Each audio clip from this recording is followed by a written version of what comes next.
अस्सलाम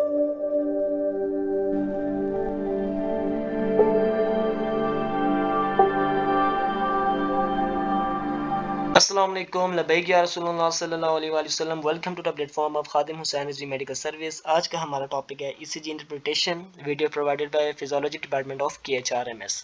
अच्छा, आज हम डिस्कस करेंगे कि भाई हमारी जो ईसीजी है उसको हम किस तरह रीड कर सकते हैं और रीड करने के बाद हम किस तरह बीमारियों को जो है वो डायग्नोज कर सकते हैं। सबसे पहले तो electrical activity of the heart को ग्राफ के ऊपर रिप्रेजेंट करवाना ईसीजी कहलाता है, ये आपको मालूम होना चाहिए। अच्छा, अब आपको ये सारी बेसिक इन्फॉर्मेशन मौजूद है कि भाई P wave atrial depolarisation, QRS ventricle depolarisation और जो टी वेव है वो वेंट्रिकल रिपोलराइजेशन को शो करती है।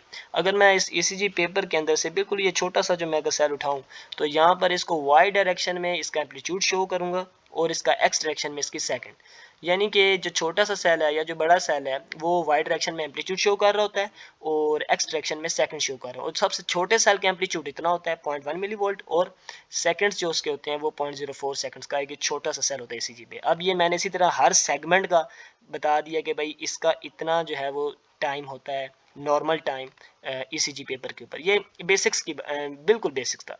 अब हम बात करेंगे भाई ECG आपके सामने आई, आपने सबसे पहली चीज़ क्या देखनी है। आप ECG, आप MBBS कर रहे हैं, आपने किस तरह ECG को पढ़ना सीखना है। सबसे पहली चीज़ आपने देखनी है हार्ट रिदम। कैसे? आपने देखना है कि भाई ECG के अंदर RR इंटरवल्स हैं, RR इंटरवल्स के दरमियान नंबर ऑफ बॉक्सेस कितने हैं। अगर वो number of boxes her RR wave के दरमियान एक जैसे है, यानी पहली के दरमियान 3, दूसरे के दरमियान भी 3, तीसरी वाली के दरमियान भी 3, तो उसका जो रिदम होएगा वो रेगुलर होएगा। मिसाल देते हैं, यहाँ पर आप देखें कि ये जो बॉक्सेस हैं, ये वाले बॉक्सेस, ये वाले बॉक्सेस कितने हो गए? 3। यहाँ पे भी 3, यहाँ भी 3, यहाँ भी 3। मुराद ये है कि भाई जो नंबर ऑफ बॉक्सेस है वो कंटिन्यूस है सक्सेसिव RR इंटरवल्स के दरमियान। तो ये आपका हो गया रेगुलर रिदम। अगर मैं ये कहूँ कि भाई हमारा जो नंबर ऑफ बॉक्सेस है RR इंटरवल्स के दरमियान वो डिस्टर्बेंस क्रिएट होगी, लेकिन वो डिस्टर्बेंस अगली RR इंटरवल्स के अंदर जो है वो कंसिस्टेंट है। मुराद ये देखें, ये आपके सामने आ गया एक ECG पेपर और यहाँ पे आपके तकरीबन एक बॉक्स, यहाँ पे 1.5 बॉक्स, फिर 1 बॉक्स, फिर 1.5 बॉक्स, फिर 1 बॉक्स, या 1.52 कह दें आप, फिर 1.5 बॉक्स। मुराद ये है कि भाई एक दफ़ा डिस्टर्बेंस तो क्रिएट हो गई, लेकिन वो आगे कंटिन्यूस है, वही डिस्टर्बेंस आगे भी जाई जा रही है। तो इसको आपने कह दिया इर्रेगुलर रिदम की टाइप 1, जो कि है रेगुलरली इर्रेगुलर रिदम। अगर RR इंटरवल्स के दरमियान एक दफा डिस्टर्बेंस क्रिएट हो और अगली वाली में डिस्टर्बेंस पहली वाली से मुख्तलिफ हो, फिर अगले वाले में डिस्टर्बेंस क्रिएट हो वो पिछली वाली से मुख्तलिफ हो, तो ये होगी इर्रेगुलरली इर्रेगुलर रिदम। मिसाल के तौर पे यहाँ पे 3 बॉक्सेस, यहाँ 2 बॉक्सेस, फिर 6 बॉक्सेस, यानी कि डिस्टर्बेंस जो है वो पिछली वाली से मुख्तलिफ आ रही है, तो ये इर्रेगुलरली इर्रेगुलर रिदम। अब आप देख लें कि ये कौन कौन सी बीमारियां जो है ये यहाँ पे पाई जाती हैं। इससे पहले ये देख लें, ये रेगुलर रिदम हो गया, ये डिस्टर्बेंस क्रिएट हुई लेकिन वो कंटिन्यूस हो गई, सक्सेसिव कंटिन्यू, और यहाँ पर डिस्टर्बेंस क्रिएट हुई लेकिन अगली डिस्टर्बेंस पिछली डिस्टर्बेंस से बिल्कुल मुख्तलिफ है, तो ये इरेगुलरली इरेगुलर। अच्छा, यहाँ पर देख लें कि भाई जो रेगुलरली इरेगुलर है वो इक्टोपिक एट्रियल जो है टैकीकार्डिया इधर पाई जाती है, इस बीमारी में पाई जाती है, और जो इरेगुलरली इरेगुलर है वो एट्रियल फिब्रिलेशन में पाई जाती है। परेशान हो, आगे हम बड़े तरीके से डिस्कस करेंगे। अच्छा, फर्स्ट थिंग आपने देख लिया हार्ट रिदम। अब उसी के वसीले से आपने देखना है हार्ट रेट। आपने देखना है कि रिदम अगर आपका रेगुलर था, तो अगर रेगुलर रिदम है तो भाई आपके जो नंबर ऑफ बॉक्सेस है ना रेगुलर रिदम में, 300 divided by number of boxes present between the RR intervals in the regular rhythm. अब मैं आपको सामने मिसाल दे रहा हूँ, देखें ये एक मिसाल देता हूँ कि ये रेगुलर रिदम था। अब ये कितने बॉक्सेस हैं? 4। 300 डिवाइडेड बाय 4 कर दें बस। जो भी आपका बॉक्सेस है डिवाइडेड बाय उसको जो है उसके ऊपर 300 डालें और divided by number of boxes कर दें। यहाँ पे 75 आंसर आ गया, यानी कि 75 बीट्स पर मिनट। अब मैं ये मिसाल देता हूँ कि अगर अगर आपका जो रिदम है वो रेगुलर नहीं है, तो फिर आपने ये फार्मूला नहीं अपनाना।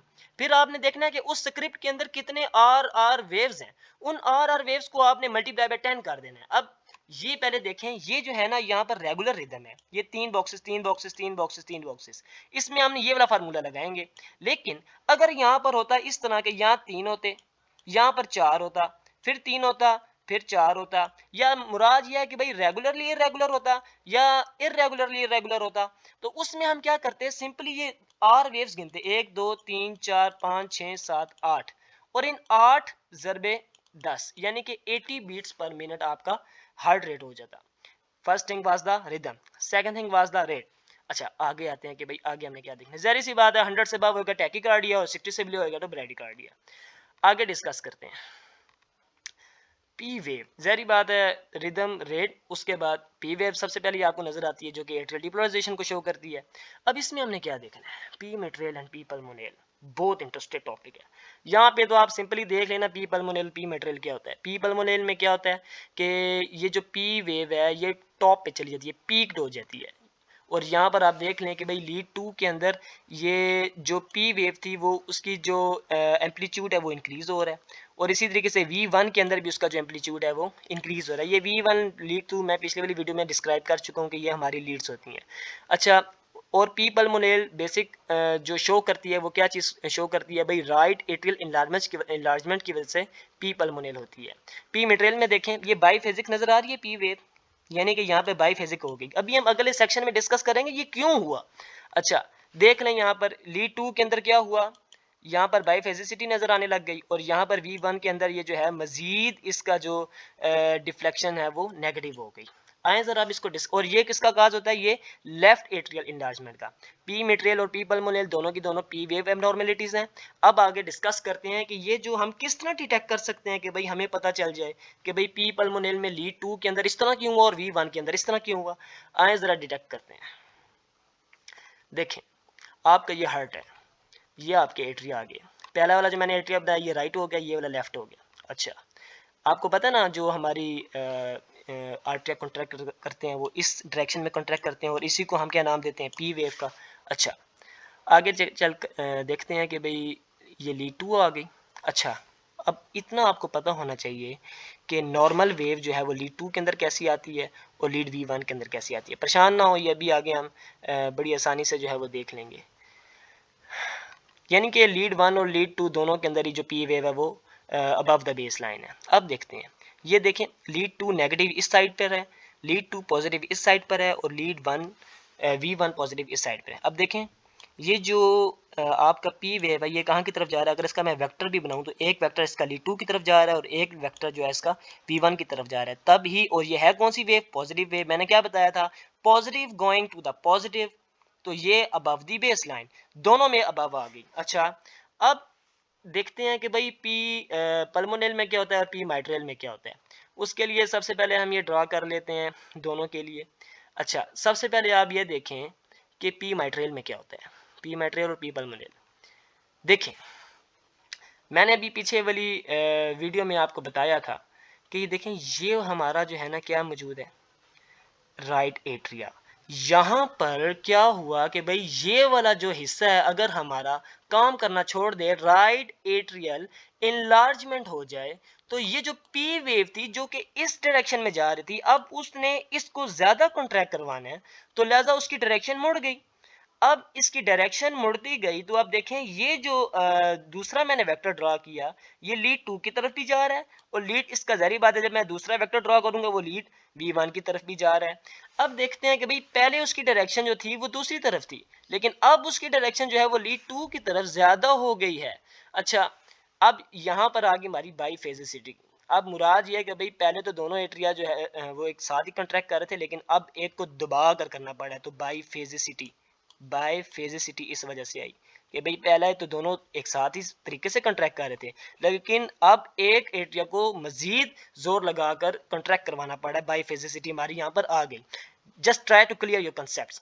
अच्छा आगे क्या आ गया कि देखें हमारा यही वाला जो था वेक्टर जो था वो हमारा एक जो था वो कहाँ की तरफ जा रहा था, V1 की तरफ भी इसका रिजल्टेंट वेक्टर जा रहा था। अच्छा लीड V1 में ये इस तरीके से आ गई वेव। आगे चलते हैं, ये जो हमारा लेफ्ट एट्रियल इनलार्जमेंट अगर हो जाती है तो उसको हम किस तरह कंट्रैक्ट कराएंगे। लेफ्ट एट्रियल इनलार्जमेंट हो जाती है तो ये जो मेरा वेक्टर था यहाँ से निकल के ये किस तरह आने लग गया, पूरे पूरे अब इसने लेफ्ट एट्रियल को कंट्रैक्ट करवाना है, और ये कहाँ कहाँ जा रहा है, ये लीड 2 की तरफ भी जा रहा है, लीड V1 की तरफ भी जा रहा है। अच्छा अब ये ज्यादा की तरफ इनकी तरफ जा रहा है तो देखें 2 की तरफ ये जा रहा था तो इसने यहाँ पर पीक पकड़ ली, 2 की तरफ जाने की वजह से इसने यहाँ पर पी वेव ने लीड 2 के अंदर पीक पकड़ ली, और इसी तरीके से जब ये लीड V1 के अंदर गया तो यहाँ भी इसका जो एम्पलीट्यूड है वो इंक्रीज हो गया।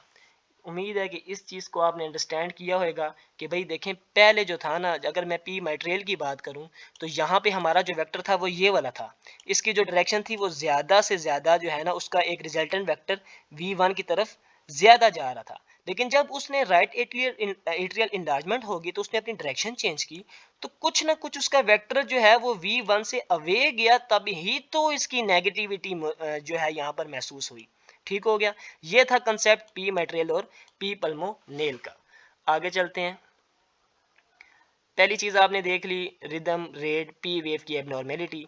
अब हम देखते हैं कि एट्रियल फ्लिटर और एट्रियल फिब्रिलेशन इनमें क्या फर्क है। आपने इतनी बात याद रखनी है, जब भी आपको सा टूथ अपीयरेंस महसूस हो, सा टूथ अपीयरेंस इस तरह का होता है, उसको आपने क्या कह देना है कि भाई, और ये पक्का याद रखना कि बिल्कुल रेगुलरिटी है, स्मूथनेस है सा टूथ एक्सपीरियंस में। अच्छा, इस सा टूथ अपीयरेंस को हम एट्रियल फ्लिटर में ही देखेंगे हमेशा, जबकि एट्रियल फिब्रिलेशन में हम एक परेशान कौन बेस लाइन देखेंगे। देखें ना, क्या इसमें कोई स्मूथनेस है? कोई स्मूथनेस नहीं है। क्या इसमें कोई रेगुलरिटी है वो उस वेव्स की साथ विद अपीयरेंस है? नहीं है ये, बल्कि मैं बता दूं, अभी देखिएगा ये किस तरह आता है। ये इनको हम कहते हैं फिब्रिलेटरी वेव्स और दूसरी वाले को हम कहते हैं फ्लटरी वेव्स। अब यहाँ पे देखें ये चाउटिक अपीयरेंस आ रही है, जबकि फ्लटर वेव्स कैसी आ रही है? एक रेगुलरिटी है, स्मूथनेस है। तो लिहाजा एट्रियल फ्लटर में हमेशा आपको वेव किस तरह की नजर आएगी, ये इसको ना समझने लग जाना, इस चीज की मैं बात कर रहा हूँ, क्योंकि पी वेव तो यहाँ होती है ना। इसकी बात करूं कि इसमें कौन सी अपीयरेंस आ जाए, अगर फ्लटरी साथ विद अपीयरेंस आ जाए, बिल्कुल स्मूथ, इनको एफ वेव नजर आने लग जाए, तो वो एट्रियल फ्लटर है। लेकिन अगर एक चाउटिक एक्सपीरियंस आए, यानी कि ऐसे ऐसे आगे पीछे गड़बड़ होते हुए आए, तो वो कौन सी होगी? Atrial fibrillation. ये भी एक just try to clear concept, I have also said you. अच्छा, आगे की तरफ चलते हैं कि भाई right axis deviation and left axis deviation. ये मैं सारा कुछ किस लिए समझा रहा हूँ? ये इसलिए ताकि आपको समझ आए कि भाई ईसीजी से वाकई में किसी कंसेप्ट के तहत डिजीज को डायग्नोस किया जाता है, या वैसे ही ये रट्टे लगाए जाते हैं। इसलिए मैं बार बार ये अल्फाज दोहरा रहा हूँ कि अपने कंसेप्ट को क्लियर करें। देखिए, आप बड़े गौर से सुनिएगा। आपका ये मैं हार्ट ड्रा कर रहा हूँ, ये राइट साइड है, ये मेरी लेफ्ट साइड है। मेरा जो नॉर्मल एक्सिस होता है वो कहाँ की तरफ? डाउनवर्ड और लेफ्टवर्ड। ये मेरा वेंट्रिकल्स को कंट्रैक्ट करवाने वाला एक्सिस है। अच्छा, ये मेरा बंडल ऑफ हिस्सा है, ये मेरा राइट ब्रांच है, ये मेरी लेफ्ट ब्रांच है, वही बंडल ब्रांच की। अच्छा, लीड 1 यहाँ पर है, लीड 2 पॉजिटिव यहाँ पर है, और AVF पॉजिटिव यहाँ पर है। अब ज़रा गौर से सुनिएगा। अच्छा, ये लीड 2 नहीं, यहाँ पर लीड 1 आता है, इसको लीड 1 आपने माना, ये भी लीड 1 और ये भी लीड 1, नॉट लीड 2। लीड 1 जो है वो नेगेटिव है यहाँ पर। अच्छा, अब आगे क्या देखते हैं हम कि अगर मेरी जो लेफ्ट जो ब्रांच है वो यहाँ पर आकर ब्लॉक हो जाए, अब ये मैंने ग्रीन सा लगाया ना, अगर मेरी जो है लेफ्ट वाली साइड वो ब्लॉक हो जाए तो क्या होगा? मेरा जो कार्डियक एक्सिस था जो कि डाउनवर्ड जा रहा था, अब उसने लेफ्ट वाली साइड को भी कंट्रैक्ट करवाना है, तो वो क्या हो गया? अपवर्ड डेविएट हो गया, लेफ्टवर्ड एंड अपवर्ड डेविएट हो गया। पहले वो यहाँ की तरफ जा रहा था, अब वो कहाँ की तरफ जा रहा है? अब उसने डायरेक्शन ले ली है। अब देखते हैं कि भाई इसकी क्या सूरत बनेगी। अगर मैं ये ड्रा करूं कि भाई लीड 1 के अंदर मेरा अब कैसा जो है वो वेव आएगी। अब देखें, ज़ाहिर सी बात है, ये जो पॉजिटिव वेव है ऑब्वियसली, ये जो मैंने ग्रीन सा बनाया जो कार्डियक एक्सिस था वो पहले भी पॉजिटिव था, अभी पॉजिटिव ही है, लेकिन उसकी डायरेक्शन ज़्यादा लीड 1 की तरफ हो गई, तो लीड 1 में उसकी जो है अबव द बेस लाइन आ गया।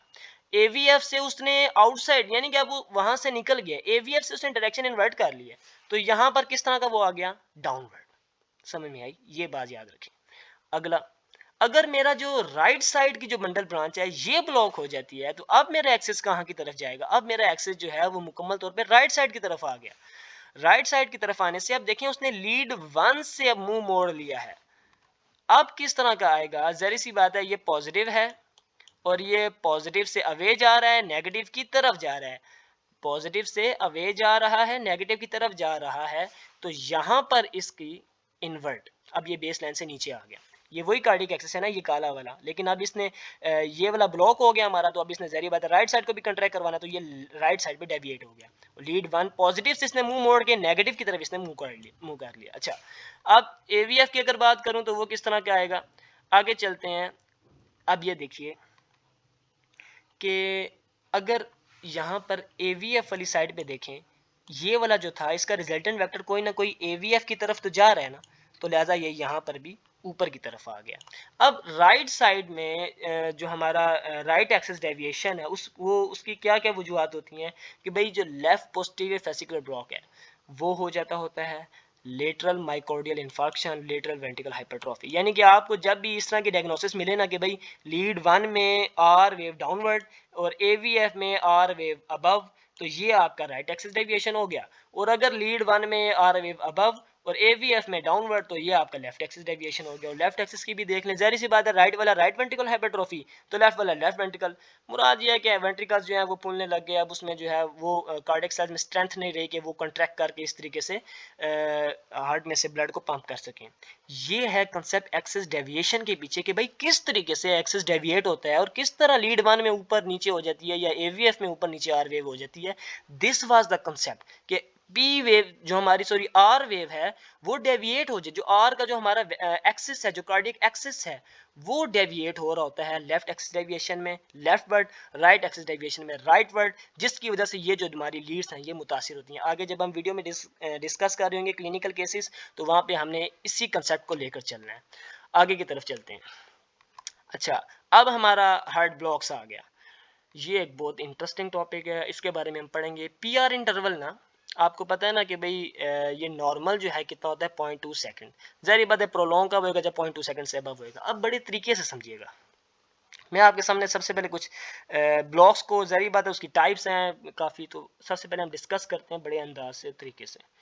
ये आपके सामने एक आ गई PQRS वेव। अच्छा, अब ज़रा गौर से देखना, ये P है, ये R है और ये PR इंटरवल है। अब देखना अगली वे मैं बना रहा हूँ, देखें थोड़ा सा प्रोलॉन्ग हुआ है कि नहीं हुआ। ये PR इंटरवल कितना होना चाहिए 0.2 सेकंड, ये प्रोलॉन्ग हो गया। अगले वाले में प्रोलॉन्ग हुआ है नहीं, जितना इसमें था उतना ही इसमें है। इस वाले ब्लॉक को हम क्या नाम देते होते हैं, फर्स्ट डिग्री हार्ट ब्लॉक। ठीक हो गया, first degree heart block AV block. अच्छा, अगली मैं दूसरी अब आपको बता रहा हूँ। ये देखिए मैंने दोबारा से PQRS बनाई, मैंने इससे अगली वेव बनाई। अच्छा, मैंने इससे दोबारा अगली वेव बनाई। देखें ये PR इंटरवल था, यहाँ पर प्रोलॉन्ग हुआ, लेकिन यहाँ पर बहुत ज्यादा ही प्रोलॉन्ग हो चुका है। अच्छा, यानी कि अब इसकी जो कंसिस्टेंसी है वो नहीं रही। अब ये वही वाली बात है कि अगली वाली चेंज पिछली वाली चेंज से बिल्कुल मुख्तलिफ है, तो इसको हमने नाम दिया second degree AV block type 1। इसका दूसरा नाम भी देख लें, मोबिट्स टाइप 1 या वेंकबेक फिनोमिनन। अच्छा, इसी तरीके से मैं अगली बात बताता हूँ। ये PQRS मैंने बनाई, ये मैंने, अच्छा अब ये मैंने P वेव बनाई है। ओ किधर गई QRS, यानी कि हमारी एक वेव तो आई, उसके बाद P वेव भी आई, लेकिन देयर वाज नो QRS, यानी कि अब आपकी जो QRS है वो ड्रॉप होने लग गई है। और ये आपका आ गया कौन सा, second degree heart block type 2। इसको दूसरा नाम हमने दे दिया मोबिट्स टाइप 2। अब यहाँ पर अगला जो है वो क्या हो रहा है, देखें ये मैंने P वेव बनाई, दोबारा से मैंने बनाई, ये छोटी सी जो है ना ये आर, ये QRS। अच्छा, फिर मैंने P वेव बनाई, ये छोटी सी QRS आई, फिर मैंने P वेव बनाई, ये छोटी सी, ओह ये क्या मतलब हुआ। मुराद ये अब आपका जो हार्ट है वो अब अल्लाह हाफिज कहने के काबिल हो गया है। तो मुराद ये है कि भाई यहाँ पर मुकम्मल तौर पे आर वेव ड्रॉपिंग हो रही है। This is known as third degree heart block और कंप्लीट हार्ट ब्लॉक। यार ये बात थी, और पता नहीं क्या किताबों में इतनी ढेर सारी बातें लिखी हैं, वैसे मुझे भी MBBS फर्स्ट में समझ नहीं आई थी। अच्छा, अब ये सारी की सारी डिस्कशन आपको समझ में आ गई कि भाई क्या होता है सेकंड डिग्री में, क्या होता है टाइप 1 में, क्या होता है टाइप 2 में, क्या होता है थर्ड डिग्री हार्ट ब्लॉक में। बहुत ही आसान सा था ये, बस इन दोनों को याद रखना है। पहले वाले में क्या है कि भाई PR इंटरवल प्रोलॉन्ग हो जाएगा, लेकिन वो अगली वाली में उसी तरह रहेगा, जबकि यहाँ पे प्रोलॉन्ग और प्रोलॉन्ग और प्रोलॉन्ग, और यहाँ पर QRS ड्रॉप होएगी लेकिन चलती रहेगी। बाकी PR इंटरवल जो है वो तकरीबन इंक्रीज होएगा सही, लेकिन कभी QRS आपको नजर ही नहीं आएगी, सिंपल P नजर आ रही होगी। यहाँ पे P अपना चल रही होगी, QRS अपना चल रहा होगा। मुराद ये है कि मुकम्मल तौर पे dropping of the QRS complex जो है हमारे पास आने लग जाएगा।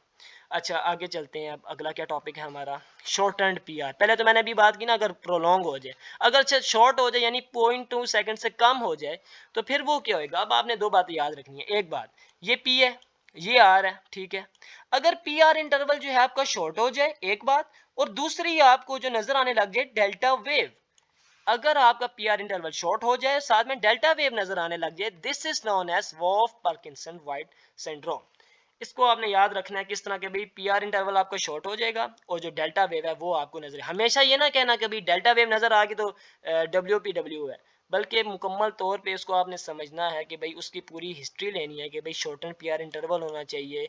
कभी कभी इन्वर्टेड जो है वो हमारे पास वेव्स भी नज़र आ रही होती हैं, पी वेव्स। अच्छा, ये आगे जब हम क्लिनिकल केस डिस्कस करेंगे तो उसमें बड़े अच्छा तरीके से एक रिप्रेजेंटेशन आपको मिल रही होगी, उसमें आप जज कीजिएगा। जैसे ना कभी कभी पी वेव्स जो है ना वो इन्वर्ट हो जाएंगी और हमारे पास जो है छोटी सी ना यहाँ पर वेव नज़र आएगी और साथ ही फिर क्यू नज़र आ जाएगी।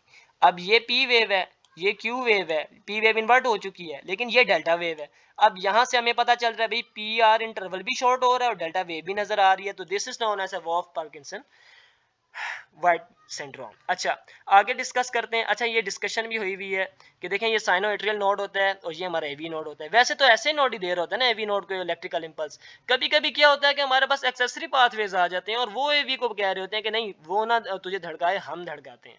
तो ये accessory pathway Wolff Parkinson White syndrome में पाए जाते हैं।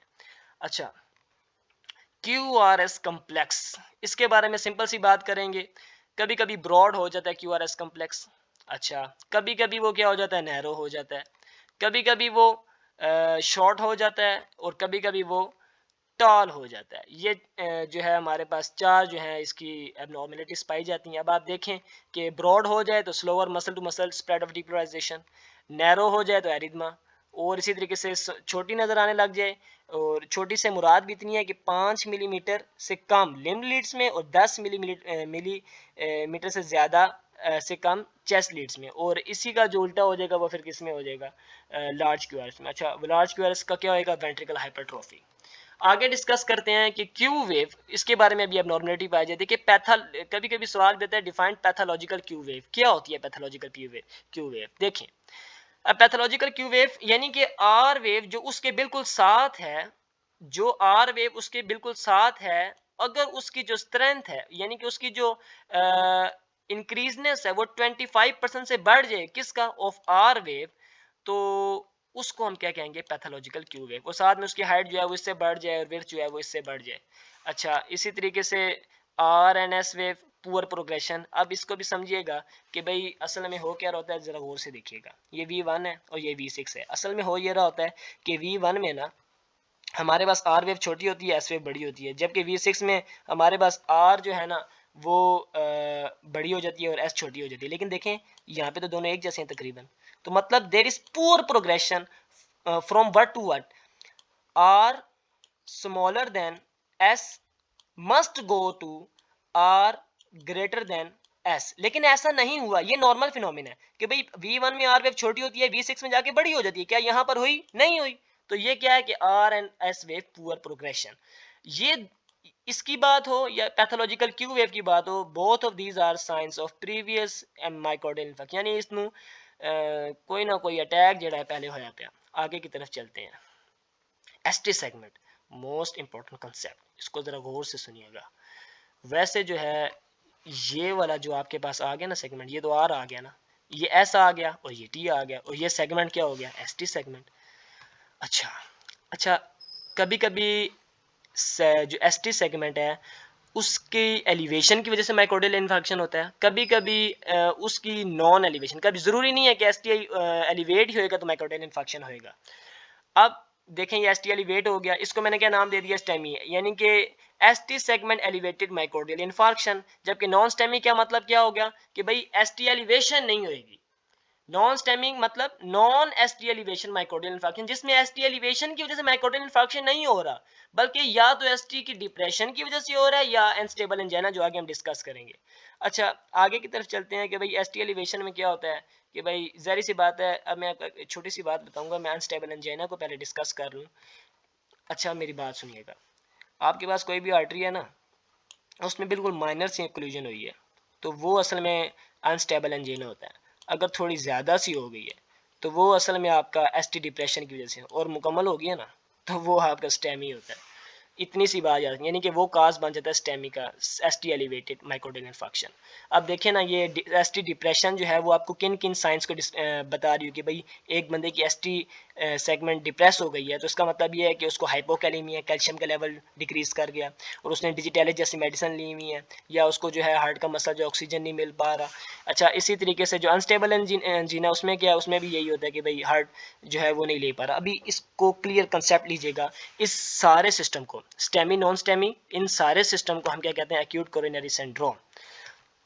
और इसका जो मेन सिम्टम है वो क्या है, चेस्ट पेन।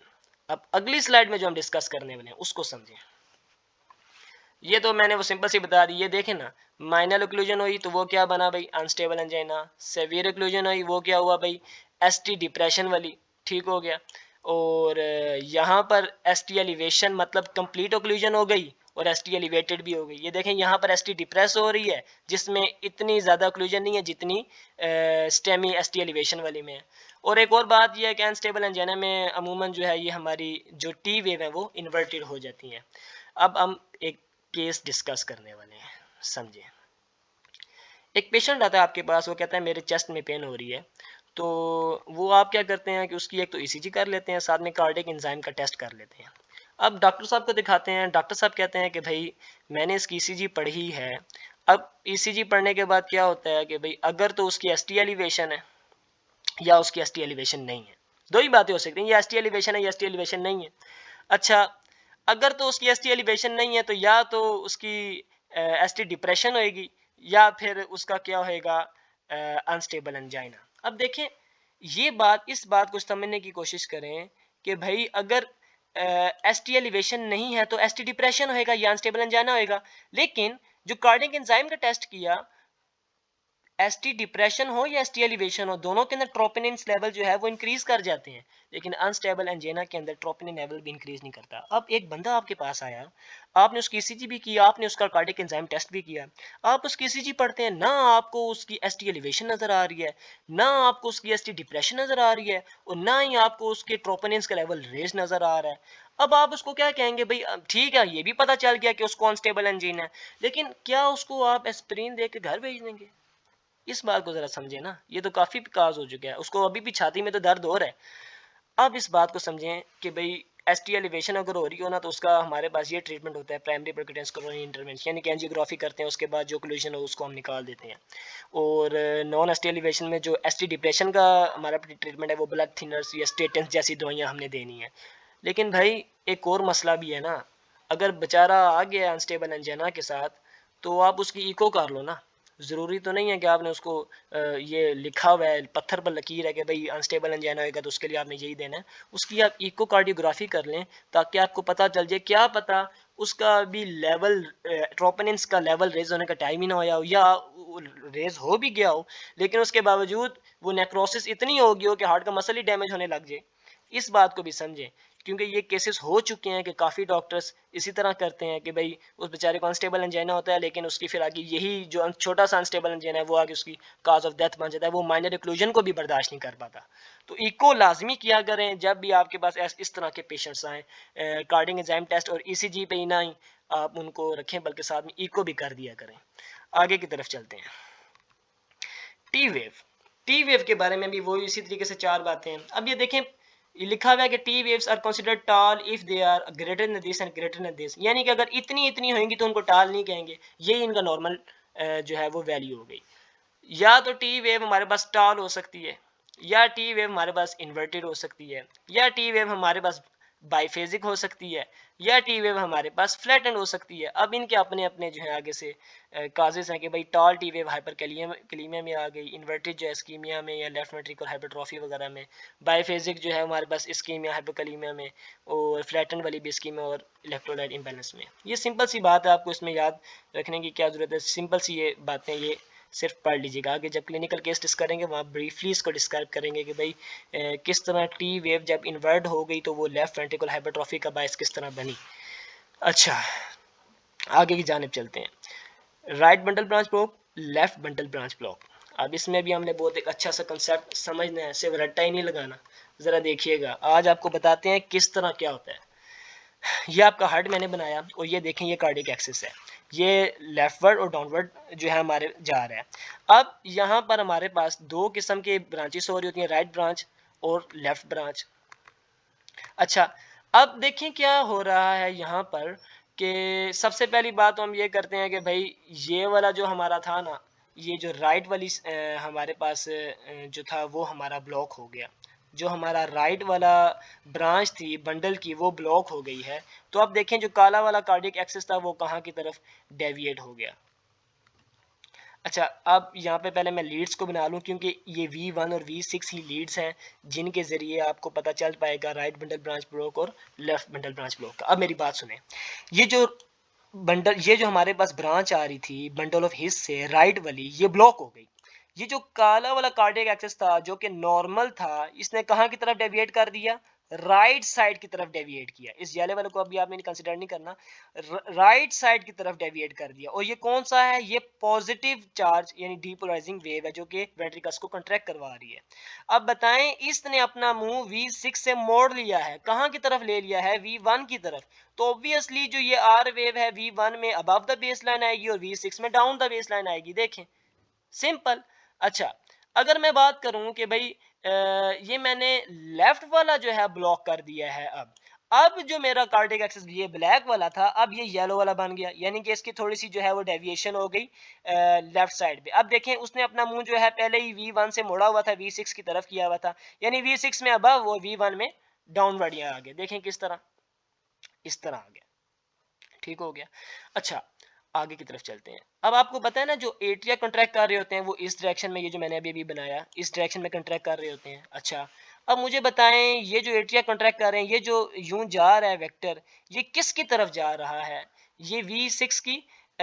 इसका अगर मैं रिजल्टेंट वेक्टर भी बनाऊं तो एक इसका V1 की तरफ भी जा रहा है और एक इसका V6 की तरफ भी जा रहा है, यानी कि V1 और V6 दोनों में P वेव अबव आएगी, अबव द बेस लाइन आ गई। V1 जो है आया, मैं अगर बात करूं राइट बंडल ब्रांच ब्लॉक की, अच्छा, या लेफ्ट बंडल ब्रांच ब्लॉक की, या V6 की, जिधर की भी बात करूं, सारों में जो है ना P वेव वो अबव दी बेस लाइन है। जहरी सी बात है, P वेव इसको तो मसला नहीं ना हुआ, मसला तो कार्डियक एक्सिस को हुआ है। आया राइट बंडल ब्रांच ब्लॉक है या लेफ्ट है, ये हमारा जो P वेव है ये तो इसी तरह जाएगी और दोनों इसके रिजल्टेंट वेक्टर्स जो हैं वो दोनों की तरफ जा रहे हैं, तो सारों में ही अबव दी बेस लाइन। अच्छा, अगली ये सेप्टम, सेप्टम जो है वो इस तरह कंट्रैक्ट कर रहा होता है, ये कौन सी वेव होगी, क्यू वेव। अच्छा, ये किस तरह जा रही है, V6 से मुंह मोड़े हुए है, ठीक है, V6 से मुंह मोड़े हुए है। अच्छा, जरा देखें, V6 से मुंह मोड़े होने की वजह से सबसे पहले इसने ये देखें डाउनवर्ड आ गई। अच्छा, उसके बाद ये डाउनवर्ड आ गई, दोबारा से यहाँ पे भी डाउनवर्ड आ गई। अच्छा, इसके बाद अब आप ये देखेंगे कि भाई यहाँ पे भी डाउनवर्ड आ गई, यहाँ पे भी डाउनवर्ड आ गई। देखें, P वेव Q वेव को कोई मसला नहीं हुआ, जो P वेव थी वो V1 V6 दोनों की तरफ जा रही थी, लिहाजा ये अबव द बेस लाइन सारों में आई। लेकिन जो Q वेव है वो बेचारी दोनों से अलग जा रही है, तो वो सारों में बिलो द बेस लाइन आई। अब आप देखिए, आपके सामने कोई अल्फाबेट्स बांध रहे हैं, इन अल्फाबेट्स को देखें, इन्हीं अल्फाबेट्स को सिंपली गूगल में लिखा होता है कि भाई राइट बंडल ब्रांच ब्लॉक में V1 में M होता है और V6 में W होता है, और इसी को हम राइट बंडल ब्रांच ब्लॉक कहते हैं। ये नहीं बताया जाता भाई हाउ, किस तरीके से ये V और M और W बन गया। अब आप देखें ये क्या बन रहा है, ये M नहीं बन रहा, V1 right bundle branch block में ये जो V1 है देखें क्या बन रहा है, ये M बन रहा है, M अपीयरेंस आ रही है। और यहाँ पे कौन सी अपीयरेंस आ रही है, ये W अपीयरेंस आ रही है। अच्छा, लेफ्ट बंडल ब्रांच ब्लॉक में कौन सी अपीयरेंस आ रही है, यहाँ पे W अपीयरेंस आ रही है, और यहाँ पे कौन सी अपीयरेंस आ रही है, यहाँ पर M। यानी कि राइट बंडल ब्रांच ब्लॉक में V1 में और V6 में यहाँ पर MW है, जबकि यहाँ पर WM है। इस तरह आता है M और W appearance in the V1 and V6 if you have right bundle branch block और लेफ्ट बंडल ब्रांच ब्लॉक। ये था concept right bundle branch block और लेफ्ट बंडल ब्रांच ब्लॉक का, इसको आपने याद रखना है। ज़ाहिर सी बात है, राइट बंडल ब्रांच ब्लॉक में राइट वेंट्रिकल इनलार्जमेंट होगी और लेफ्ट बंडल ब्रांच ब्लॉक में लेफ्ट वेंट्रिकल इनलार्जमेंट होगी। अच्छा, ये एक छोटा सा टॉपिक है, इसके बारे में सिर्फ इतना ही मैं बताऊंगा कि जो V1 वेव्स हैं या जो ये वेव्स हैं, ये सॉरी सारी की सारी जो लीड्स हैं वो किस तरीके से हार्ट के कौन से सेक्शन को, कौन से सेगमेंट को देख रही हैं। यानी कि 1 और AVL वो लेटरल पार्ट ऑफ हार्ट को देख रहे हैं, V5 V6 एपिकल पार्ट को देख रहे हैं, V1 V2 सेप्टल को देख रहे हैं, V3 और V4 एंटीरियर को, जबकि 2 3 AVF इंफीरियर को। अब इसमें पता क्या होता है, ये मैंने सारा का सारा क्यों बताया, अगर आपको ना, मैं मिसाल देता हूँ, अगर आपको ST एलिवेशन महसूस हो रही है इसमें, तो मुझे बताएं what type of myocardial infarction you will have, lateral MI इतनी बात, बस इतनी सी बात है। अगर आपको एसटी एलिवेशन V5 V6 में महसूस हो रही है तो V5 V6 कौन से पोर्शन को देख रहे हैं? एपिकल को। तो एपिकल MI। अगर आपके जो लीड 2 लीड 3 AVF है, इसके अंदर अगर आपको एसटी एलिवेशन महसूस हो रही है तो ये सारी की सारी कौन से पोर्शन को देख रहे हैं हार्ट के? इंफीरियर पोर्शन को। तो क्या हो गया? Inferior MI। इसी तरीके से बाकी सारी की सारी को भी डिस्कस किया जाता है। ये थी हमारी आज की वीडियो जिसमें हमने ईसीजी के बारे में कुछ हार्ट रेट, रिदम और इसी तरीके से पी वेव्स की एबनॉर्मलिटीज़, कुछ कंसेप्ट्स को क्लियर कराने की कोशिश की कि भाई ईसीजी के अंदर ये चीज़ें किस तरह आई जाती हैं। अल्लाह पाक आप सबको जज़ाए खैर अता फरमाए।